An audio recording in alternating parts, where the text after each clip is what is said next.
The Blind Tony Story, Book 13, Chapter 4. My eyes!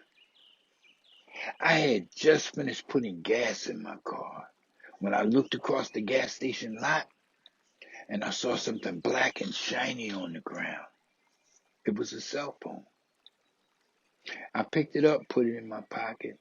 There were no other people around, no other cars around, and I hadn't driven far when the phone rang. And it was the cell phone's owner. And he said he had lost his phone and he was glad that I had found it. And he asked me if I could meet him to return it to him. And he even said he was going to give me a reward. I said, sure, no problem. And when I met him to give him back the phone, he and his brother attacked me with padlocks inside of a sweat sock. It happened so fast, I couldn't believe it was happening. I had just handed him the phone. He called me an old black MF and hit me in the face. And then they started swinging them padlocks. And oh man, I mean, we fought. It was the rumble in the jungle. But eventually, they got me down on the ground, and that was a wrap. They just kept hitting me with those padlocks, man. Them padlocks hurt. Ain't no joke. All I could do was put my arms and cover up my head area and hope that they just didn't bust my head open like a watermelon. Wow. I could feel the blood just running down my neck. And I just laid there praying to God the whole time, just praying that they don't kill me. Please don't kill me. I had stopped moving and I heard them get in their car and I looked up and saw it was a Ford Bronco and I saw what color it was, kind of blue and yeah. People started coming out of their houses and all around and I asked people to call the cops, but nobody did.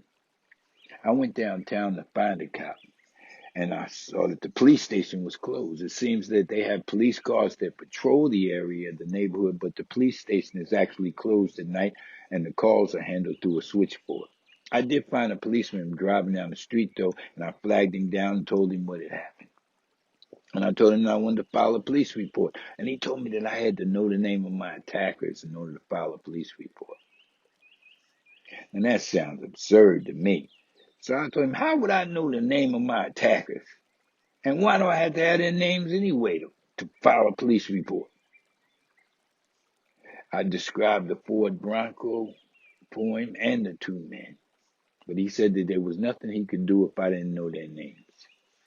I told him there's something I can do, and I'm going to do it. And then he asked me if I wanted him to call an ambulance because I was bleeding profusely from my head. I told him I didn't want police. I didn't want to go to the hospital. I want him to lock those two boys up. Hereford ain't North Carolina's not that big. They only have like one or two police cars, and I'm sure he ain't got more than one or two Ford Broncos that fit that description in the whole town. Once again, he told me there was nothing that he could do if I didn't know their names. And I was very angry. I was pissed at this point. So I went in the block where the drug dealers hang out, and I told several of the brothers there what had happened, and they were eager to go with me to get some get back. They even told me exactly who those two boys were. They gave me their names, told me where they lived, and also told me I was not the first one who had been attacked by them. Wow. It was the McCrory brothers.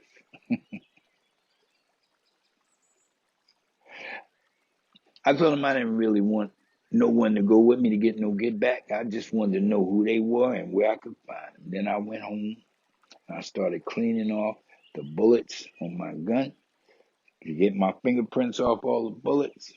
And my life was flashing before my eyes, you know, as I contemplated what I was about to do. I knew I was going to be locked up for probably the rest of my life because I knew what I was going to do. And I was not playing. I didn't wake up my sister or my mother. But I did call Melendez. I love Melendez a lot, and I still do. I had been celibate for the last 5 years waiting for this woman. And now here I was about to make a choice that would probably keep me from her for the rest of my life. It's funny when I think about it now. When I look back, the only thing I thought about at that moment was the desire to hear that woman's voice again and try to make her understand what I was about to do and why I had to do it. Mm-mm-mm. It was about 2 o'clock in the morning at this point in time, and she couldn't believe what the cop had told me, but it was true. She said that what he told me was not only illegal, but erroneous. How would I know the name of my attacker? She asked me if I had gotten the officer's name and badge number, and I told her that I had.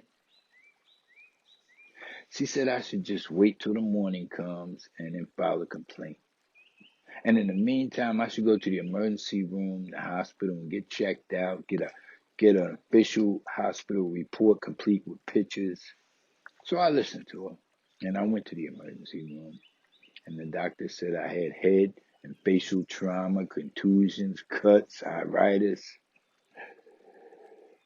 and problems with my eyes. They patched me up, gave me painkillers, and gave me an appointment, a referral for an eye doctor in the morning. The next morning, I did go to the eye doctor, Dr. Blakemore, and I was told that I had iritis, uveitis, senectae, and that the lens in my right eye was fused to the iris.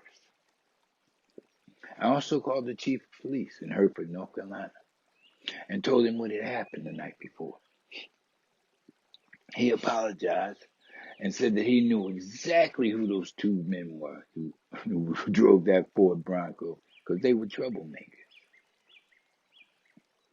He told me that someone would call me back later that day and make a formal police report, and we would get it all sorted out. I was so glad that I had listened to Melendez that night, because when I look back on it now and reflect on the events of that night, I could see that I was at a crossroads. There are some events in our lives that have the potential to take us in several different directions, depending on how we handle it. And I could see that God always sent an angel to me when I didn't have enough sense or self-control to make the right choice. And Melendez was that at that moment. If I had done things my way, I definitely would not be free today. The chief of police told me that the officer who I had talked to that night was new on the force, and he hadn't handled the incident properly. He apologized to me, and then he had that officer call and apologize to me, and the officer said he would get back to me once they arrested the two men. Several weeks went by, and they didn't call me back, so I called them again, and I was told that the officer who was handling the case would contact me as soon as he got back on duty. Later that day, several more weeks went by, and then I called the chief of police again, and he said that he would have the officer call me. I definitely feel like they were covering up for those two white boys, and they were giving me the runaround. No question about it. But there wasn't much I could do about it except be persistent and consistent. Eventually, I was called in to do a lineup, and I was shown a stack of pictures. I told the officer I couldn't remember what they looked like because too much time had gone by now, and it had been late at night anyway. I also told him that the chief of police already told me that he knew who the two guys were. But the officer said in order for him to complete his report, I had to pick out a couple pictures from the stack of photos. And then once I picked out two pictures, he told me I had picked out the wrong guys. So I thought, if I picked out the wrong guys, then that means you must know who the right guys are. He then told me to get out of the police station. There's nothing he could do now that I had picked out the wrong guys. So I told him there was something I could do, and I'm going to do it. I told him I was going to contact Channel 13 News the next day, and he could tell them the same thing that he was telling me now. He and the chief both told me then get out of the station or they was going to lock me up. And I said, oh, you want to lock me up, but you don't want to lock up those two white boys who attacked me, huh? Even though you know who they are. And plus you have alcohol in your breath. Well, and they really got pissed then. And I reiterated I was going to the newspapers in the morning. But the following day, before 12 noon, they called me and said that they had picked up the two men and that they had confessed to the crime. And all I had to do was to show up in court. Okay. Well, that dragged on for months. They kept getting postponements, and they even skipped out on bail. Eventually, they caught him again. And then the officer came to me and said, Mr. Horton, please don't get upset. But in order to secure a conviction, they had made a plea bargain deal with them, and each one of the brothers was allowed to plead guilty to one count of assault. And they were going to throw out the other 5 cases against them. What? They attacked 7 black people with padlocks and a sweat sock, and you're going to throw out 5 of the cases? I went ballistic. But once again, there was nothing I could do. Corey McCreary got to plead guilty to one count of assault and received a 90-day sentence. It was amazing. If a black man had attacked a white person the way they attacked me, he would never get out of jail. Not in North Carolina. Just us. They wouldn't even let me recover my medical expenses. They said I would have to take them to civil court. But then when I tried to get a lawyer to represent me in the civil case, they told me that the boys had no money to recover. They said you could at least got attacked by some white boys with some money. Said if you don't get paid, we don't get paid. So I couldn't find anybody to handle the case. Once again, just us. All while this was going on, I'm steadily going to the eye doctors. And at first it looked like things might improve. I mean, they were giving me optimistic messages. But they didn't get better. The pressure kept increasing. The normal pressure in a person's eye is around 10. But my pressure from the time of the text went to 20. Then it went to 30. Then it went to 40. Then it went in excess of 50. Wow. I was having trouble seeing anything anymore. And eventually I was referred from Dr. Blakemore. He had to refer me to a specialist in Virginia named Dr. Mitrev.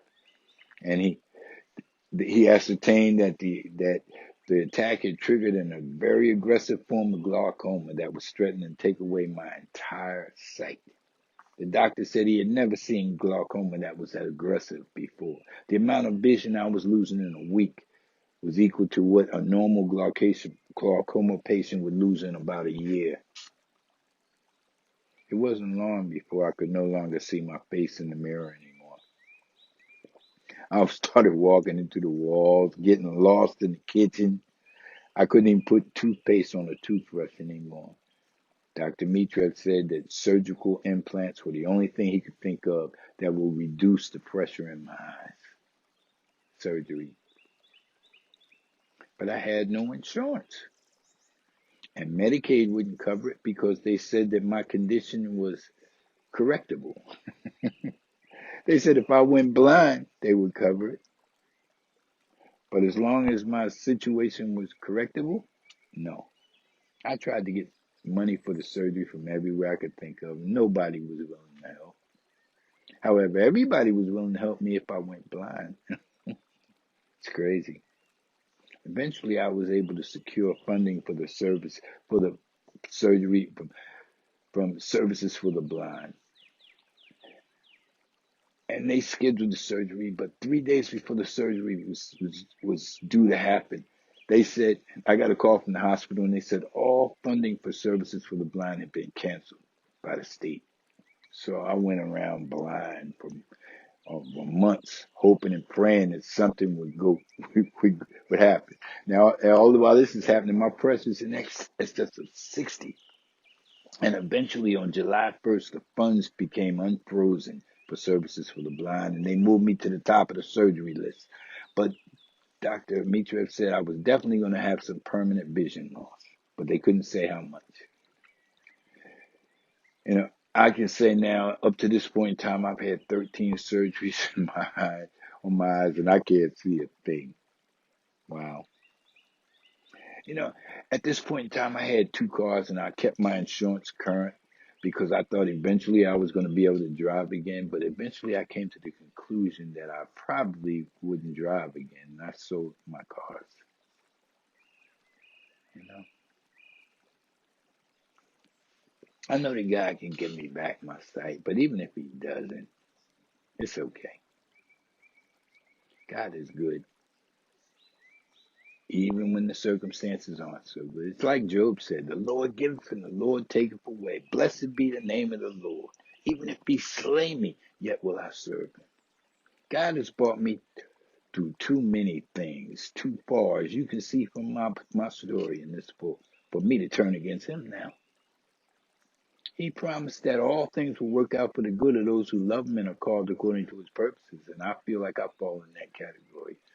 I guess the problem comes in where is your faith?